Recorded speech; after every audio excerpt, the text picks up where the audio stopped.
আপনি কি জানেন যে জীববিজ্ঞান, রসায়ন, জ্যোতির্বিজ্ঞান, চিকিৎসা বিজ্ঞান ইত্যাদি বিজ্ঞানের অংশগুলো কার উপর নির্ভরশীল? তো চলুন জেনে আসি। আমরা ছোটবেলা থেকে জেনে আসছি সেটা হলো বিজ্ঞান দাঁড়িয়ে আছে গণিতের উপর। কিন্তু আপনারা কখনো ভেবে দেখেছেন যে জীববিজ্ঞান, রসায়ন, জ্যোতির্বিজ্ঞান, চিকিৎসা বিজ্ঞান ইত্যাদি বিজ্ঞানের অংশগুলো কার উপর নির্ভরশীল? তো এই ভিডিওটি এই বিষয়ের উপর উৎসর্গিত। তো কথা না বাড়িয়ে শুরু করা যাক এই ভিডিওটি।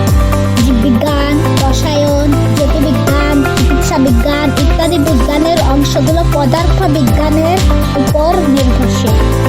এবং আপনি যদি বিশ্বাস না করে থাকেন তাহলে আমি বিশ্বাস করিয়ে দিচ্ছি যে জীববিজ্ঞানের মধ্যে যে প্রাণী সম্পর্কে আলোচনা করা হয় সেই প্রাণী পদার্থ, এবং রসায়নে যে কেমিক্যাল ব্যবহার করা হয় সেই কেমিক্যাল পদার্থ, জ্যোতির্বিজ্ঞানে যে মহাবিশ্ব, গ্রহ, উপগ্রহ, গ্রহাণু, গ্যালাক্সি, নক্ষত্র ইত্যাদি সম্পর্কে আলোচনা করা হয় সেই মহাবিশ্ব, গ্রহ, উপগ্রহ, গ্রহাণু, নক্ষত্র, গ্যালাক্সি ইত্যাদি হলো পদার্থ।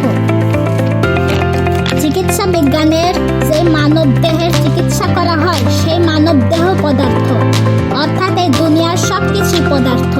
জীব, জড়, কেমিক্যাল, মহাবিশ্ব, নক্ষত্র, গ্যালাক্সি, গ্রহ, উপগ্রহ, গ্রহাণু, মানব দেহ ইত্যাদি পদার্থ। আপনি এখন বিশ্বাস করেছেন বা বিশ্বাস করেননি সেটা কমেন্ট বক্সে লিখে যাবে। এখন লাইক সাবস্ক্রাইব পাওয়া যাবে কি?